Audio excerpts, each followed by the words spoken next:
Nako, nagsalita na po si Senator Ping Lacson patungkol po dito sa kumakalat na de facto dismissal resolution patungkol po sa impeachment trial ni VP Sara Duterte. Ito po yung video, panoorin po ninyo. Senator Panfilo Ping Lacson. Senator Ping, good morning! Ito po si Peter Atrica sa Balitapatan ng DZMM.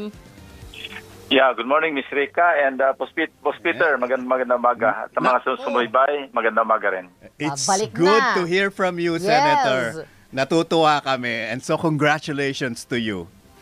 Thank you. Likewise. Opo, yan. Pati nga yung himpilan namin, pinalitan na namin para Para pagbalik niyo, sir. pagbalik niyo, DCMM na ulit. Okay, Senator Ping, ang daming kumakalat ngayon na mga balita na kesyo umpisahan na ang impeachment, kesyo hindi. Kesyo, ito yung pinaka-latest. May kumakalat na daw na papel na pinapipirmahan Signature campaign ba yan? Oo, para sa mga senador. Although you're not part of the 19th Congress yet. Meron ba kayong naririnig na ganon? May kopya ako yung parang draft resolution actually. Aha. Undated, tapos wala pang pirma. Pinaikot nga yung resolution na gawing parang functionally dismiss o kaya bago magsimula ang trial, ma-dismiss na yung kaso. At ang dahilan, yung naging resulta ng debate noong June 2, no, actually noong Lunes, na very pleasant pakinggan at panoorin yung debate particularly between Senate Minority Leader Pimentel at saka Majority Leader Paul Tolentino. Okay. So to parang i-render na yan na functionally dismissed, bakit po kasama kayo sa mga binigyan? And how do you know that this is a legitimate paper going around na para sa mga senators and incoming senators? Taga-Senate kasi nagpadala sa akin eh. At sinabi nga may iniikot na proposed resolution na para pirmahan ng mga senador para ma-debate nila sa floor in case na makakuha ng signature yung resolution. Resolution yan eh, pero kailangan pa rin itakil sa plenaryo at pagdebatehan at kailangan kumuha ng majority na boto para ma-adapt yung resolution. Yeah.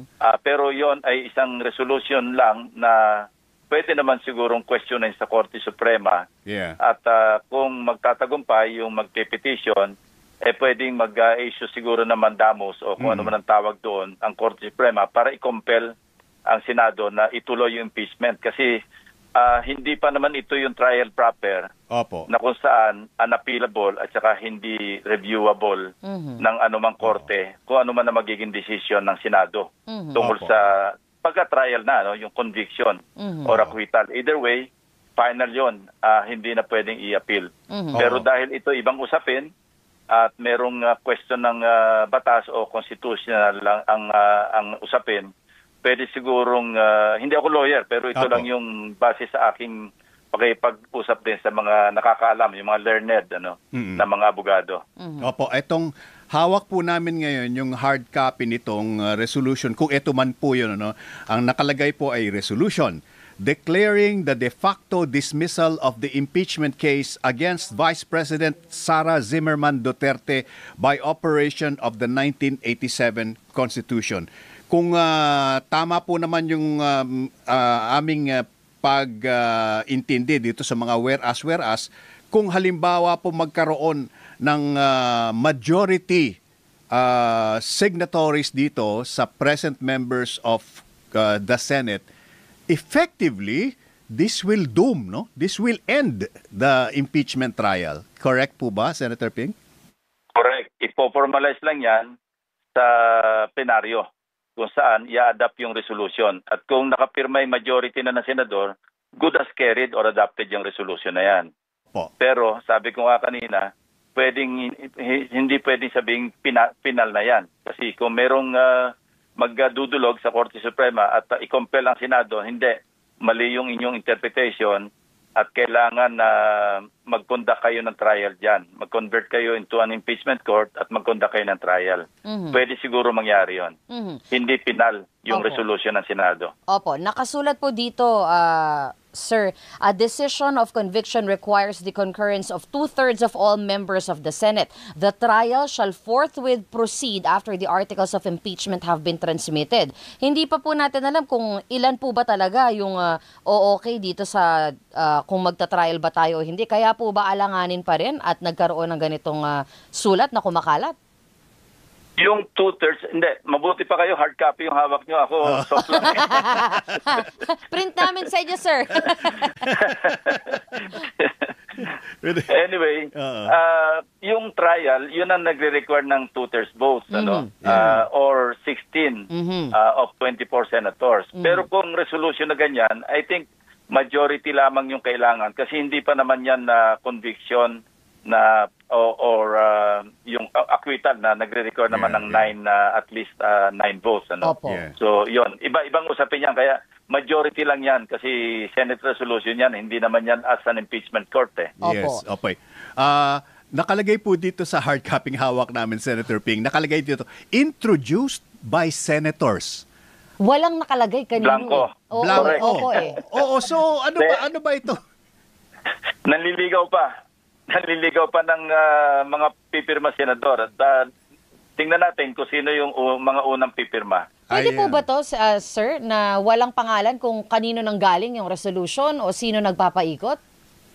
Hindi, draft lang naman yan draft resolution. Hindi pa yan pwedeng i-refer o basahin sa floor dahil walang author. Okay. Kailangan meron mag-author maski isa. Bakit ko po pipirmahan to kung ako'y senador kung ito draft lang pala? Hindi. Pagka pinirmahan yan, magiging formal na yung resolution na official na yan. Okay. At yan ay pwede nang basahin sa floor para i-refer sa most probably Committee on Rules. Opo. At pag-uusapan nila yan, magkakaroon ng pandinig kung meron man at yung committee report ay i-report yan sa report out sa plenaryo sa floor para pagdebatehan ulit para i-adapt kung makakakuha. Kasi minsan majority na yung nakapirma, hindi pa rin natutuloy ang resolution, hindi pa rin na-adapt. At tatandaan ko noon yung sa Quo Warranto na inisyo ng yung dinidinig ng Korte Suprema tungkol kay dating Chief Justice Sereno, gumawa rin ng resolution. Sense of the Senate naman yon. Resolution. At majority, I think mga 14 yung nakapirma doon. Pero tatandaan ko, nagkaroon ng debate sa floor. Kaming dalawa ni Senator Kiko Pangilinan noon ang nagdebate. Madaling araw na yun kasi katatapos lang namin yung budget hearing. Hindi natuloy yung hindi na-adapt yung resolution. Although majority na yung nakapirma. I think 14 na yata nakapirma sa resolution. So maski majority nakapirma, kailangan pa rin formally i-adapt yan sa plenaryo kasi kung mayroong mag-object at magkaroon ng debate at magbago ng pananaw ng desisyon yung iba dahil doon sa resulta ng debate, hindi ma-adapt yung resolution. Parang fishing expedition po itong resolution na ito. Ano po? Kung sakasakaling maraming pumirma, kami ang nagpakalat niyan. Pag sumemplang, wala akong kinalaman diyan. Hindi po ba? Parang alam na alam alam na alam niyo yung nangyayari sa Senate. parang ganoon Para may point-point, point-point. Parang nababibrate ko lang, Senator Ping. Pero yeah, I think ang dapat siguro nangyari diyan, meron ng isang author noong resolution at ito'y para mabasa na sa floor. Kasi pwede namang isa lang yung author Yes. Tapos ibabasahin, first reading, tapos i-refer sa isang komite, didinggin, at kung makakalap ng enough signatures para i-report out, halimbawa, 13 yung nakapirma, pati mga ex officio, bilang yun. So, ex officio members, meaning yung, hindi Senate President, majority leader, pro temp, minority, yung mga ganon, yung mga officers ng Senado. Pero kailangan ng 13 makapirma at least doon sa committee report. Opo.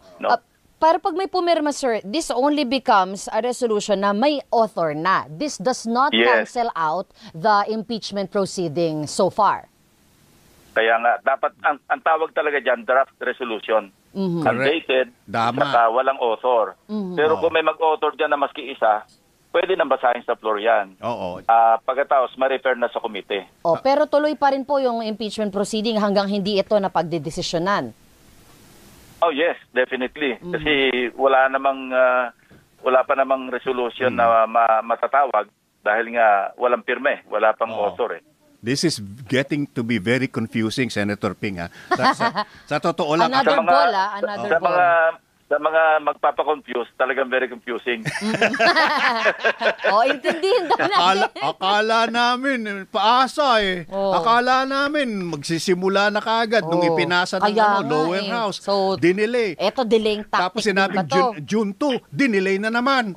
Tapos magpapakalat ng resolution ngayon, pero wala namang author. Tapos wala ring number, Senator Ping. Nakalagay, PS, kasi drop number, yes. Blank. Drop pa nga kasi. Drop pa lang eh. Undated, unnumbered, unauthored. This is not very encouraging to say the least. Senator Ping, maraming salamat po and really we're happy na you will be part of the 20th Congress. Thank you. Thank you very much, Boss Peter and Miss Rika. Thank you, sir. Good to hear your voices again. Thank you. And of course of many more, sir. Thank you, si Senator Ping Lacson, the former... Sa pagkakaintindi ko po, mukhang dadaan po sa butas ng karayom ang resolusyon na ginawa ng opisina ni Bato de la Rosa. Hindi lahat ng resolusyon, kahit na po majority ng mga senador ay nakapirma, ay lulusot ang isang reso. So ibig sabihin, ito po ay kanila pang pag-uusapan, pagdedebatehan at mukhang tingin ko po kapag ang ilang mga senador ay pumirma dito at sila ay naging bokal sa pagsasalita na dapat hindi na matuloy ang impeachment trial, ito po ay magre-resulta sa kanilang kumbaga dito nakasalalay ang kanilang political career. Kasi po hindi makakalimutan ng taong bayan ang gagawin nilang pagsang-ayon o hindi pagsang-ayon para matuloy ang impeachment trial ni Sara Duterte, dahil po 88% ng mga Pilipino ay gustong malaman kung saan po napunta ang pera ng taong bayan at gusto po nilang madinig ang side ni Sara Duterte para masagot kung sino etong si Mary Grace Piatos, Cocoy Villamin, Juan Miguel Uishi, si Suka Asim, si Marian Rivera, si Shell Jokno Revilla Hontiveros at kung sino-sino pa na nasa pangalan po ng mga nakakuha ng confidential intelligence funds dyan po sa Office of the DepEd Secretary. Sa opisina ni BP Sara noong siya po ang DepEd Secretary. So ito po ay napakagandang mga paliwanag dito ni Senator Panfilo Lacson. Mawawala ang mga agam-agam natin, ang ating pag-aalala na ito pong impeachment trial ay hindi na matutuloy. So parang nasoplak po dito ang Team Duterte. Nasoplak po dito ang Team Duterte. At ito pa po sinabi ni Chis Escudero na isang scrap piece of paper lamang ang resolution na ito. Ito po yan. Panoorin po ninyo yung video. Walang ganong uri ng resolusyon na final o pending sa Senado sa ngayon. Ano mang kumakalat na resolusyon na wala namang author, na pinakita lamang din sa akin ng media, ay mere scrap of paper unless may mag-file niyan, unless may mag-author niyan, unless pagdebatihan niyan, at unless pagbotohan niyan. As of last night, even this morning, tinanong ko dahil sa mga katanungan ng media, wala pong ganyang uri o parehong resolusyon na i-final o inihain sa Senado sa ngayon. Kaya wala kaming aaksyon resolusyon pareho o kaugnay o malapit sa lumalabas ngayon. Sir, pero marami pa namang araw bago ang end of session. So, kumpirmado po, wala pa pong nakapile at hindi pa po naipapile ng Senator Bato de la Rosa. Ito pong resolution na ito, baka nga po nanliligaw pa at baka nga po ito po ay naghahanap pa ng mga pipirma dito at susuporta sa kanyang resolusyon. At isa pa, kaya siguro hindi nilagay na si Bato de la Rosa ang author dahil nga po baka masoplak. Baka nga po hindi lumusot at baka po walang makuhang mga pipirma at susuporta na senador dito sa kanyang resolusyon para po ipatigil ang impeachment trial ni Sara Duterte. Pero sana nga talaga ay magtuloy po ang impeachment trial ni Sara Duterte dahil po gusto po ng ating mga kababayan malaman ang katotohanan. At gusto din po ng ating mga kababayan na madinig ang paliwanag ni Sara Duterte kung saan niya nilustay ang confidential at intelligence funds ng DepEd noong siya ang secretary nito. Kasi ngayon alam nyo sa ating bagong secretary Angara ng DepEd, wala pong intelligence funds ang DepEd. Wala, hindi po siya humingi dahil hindi naman daw po kailangan. Bakit kay Sara Duterte kailangan? Isa pa, hindi naman talaga intelligence na ahensya ang DepEd. Bakit kailangan nila? Bakit kailangan ni Sara ng intelligence fund? Nung siya ang namumuno sa DepEd, di ba? Yun nga lang intelligence fund din ng Davao City, hindi rin maipaliwanag kung saan napunta, kung saan ginamit dahil po daang milyones din po ang pera na nandyan. Dapat nga pati yan ipa-investigahan din dahil napakalaking pera po ng Davao ang hindi po maipaliwanag ni Sara Duterte kung saan napunta. Sa Kanidigong. Sila ang mga mayor na merong malalaking intelligence funds na hindi naman kailangan. Kaya po, mukhang dito sa DepEd na booking si Sara Duterte. Yon. So, abangan natin ang update dito. Abangan natin ang mga pangyayari dito po sa de facto dismissal ng impeachment trial ni Sara Duterte. Tignan natin kung sino ang mga pipirma na senador. Abangan natin kung sino ang susuporta kay Bato de la Rosa. At wag na nating iboto kapag kumandidatong muli. So, yun lamang po. Ingat po kayo. Momo Chup Chup. Love you, love you. God bless us all, Pilipinas. God first.